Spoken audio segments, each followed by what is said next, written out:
मैंने अपना 2 साल पहले अपना हेयर ट्रांसप्लांट कराया था, तो आपने ये देखा होगा कि मेरे कितने ज़्यादा बाल झड़ चुकी थी। मतलब उनके बाल ठीक-ठाक हैं, अब उनका हेयर फॉल शुरू हो गया है, तो वो क्या कर सकती है, उसका क्या सॉल्यूशन होगा? अगर हेयर फॉल स्टार्ट हुआ है तो हम अपनी डाइट पे न्यूट्रिशन पे ध्यान दे सकते हैं।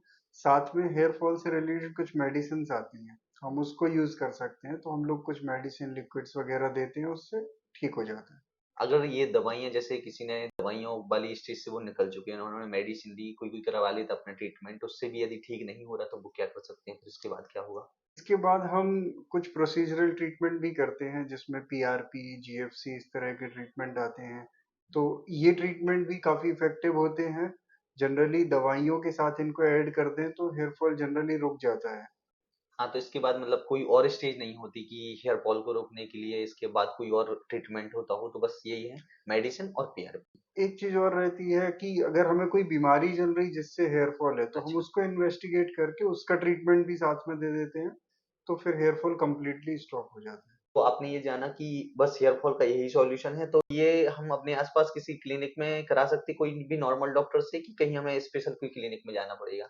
नहीं, देखिए, जैसे आप आँखों का अगर आपको इलाज है, तो आप आई स्पेशलिस्ट के पास जाते हो, जी। या आप जैसे हार्ट का आपको कुछ करना है, तो आप हार्ट स्पेशलिस्ट के पास जाओगे। तो इसी तरह अगर आपको स्किन, हेयर या नेल से रिलेटेड कोई प्रॉब्लम है, तो आप एक डर्मेटोलॉजिस्ट के पास जाओगे, क्योंकि हेयर उनकी एक स्पेशलिटी होती है जिसको वो बहुत डिटेल में पढ़ती है।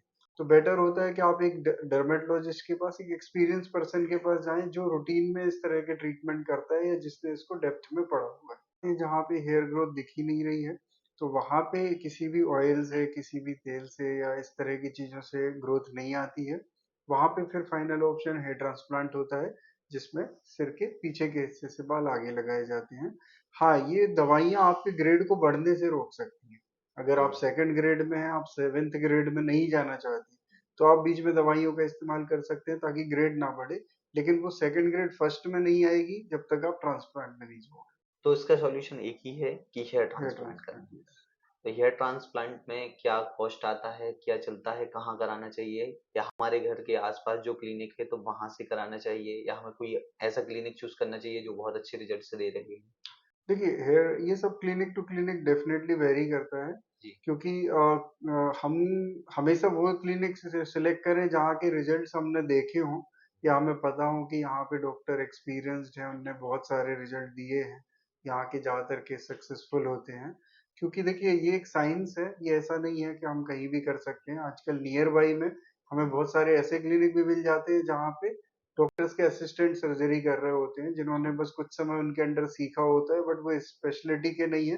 कई बार तो वो असिस्टेंट बहुत ज़्यादा क्वालिफाइड ही नहीं होते, वो 12th पास होते हैं या कुछ ऐसे छोटा-मोटा कोर्स किया होता है। तो वो कोई प्रॉपर डॉक्टर नहीं होते हैं, लेकिन वो करते हैं सर्जरी। तो उसमें क्या होता है, बारीकियाँ, डिफिकल्ट केसेस वो बिगाड़ देते हैं। जी। या कई बार कोई नया होता है, सीख रहा होता है, तो वो तो सस्ते के चक्कर में कई बार हम, या नियर बाई के चक्कर में कि पास में करना है, तो हम कई बार गलत जगह चले जाते हैं और हमारा रिजल्ट खराब हो जाता है। तो आपको कितना भी दूर जाना पड़े, आप जाइए, अच्छी जगह जाइए जहाँ, क्योंकि ये एक ही बार 2 बार सर्जरी होती है, लाइफ टाइम में आप इसको बार-बार नहीं कर सकते। तो जब भी करें, सही तरीके से करें ताकि आपको एक प्रॉपर रिजल्ट हो।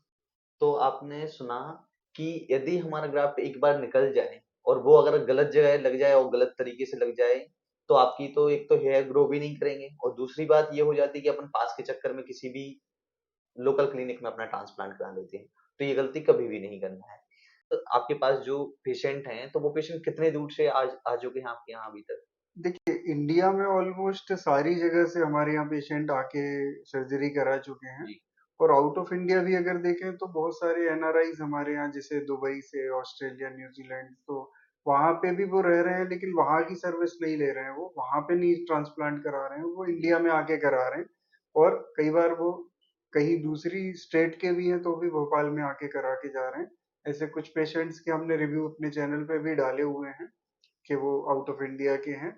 और इंडिया के अंदर भी कोलकाता हो गया, आपका पुणे हो गया, इंदौर हो गया, आप छत्तीसगढ़ साइड ले लो, उत्तर प्रदेश साइड ले लो, या आप दिल्ली, हरियाणा साइड, वहाँ से भी पेशेंट आके यहाँ पे सर्जरी कराते हैं। बेसिकली उनके किसी फ्रेंड ने कराया है, या उन्होंने हमारे चैनल के रिजल्ट्स कहीं से देखे हैं, उन्होंने चीज़ें समझी, तो वो इतनी दूर भी ट्रेवल करके आए।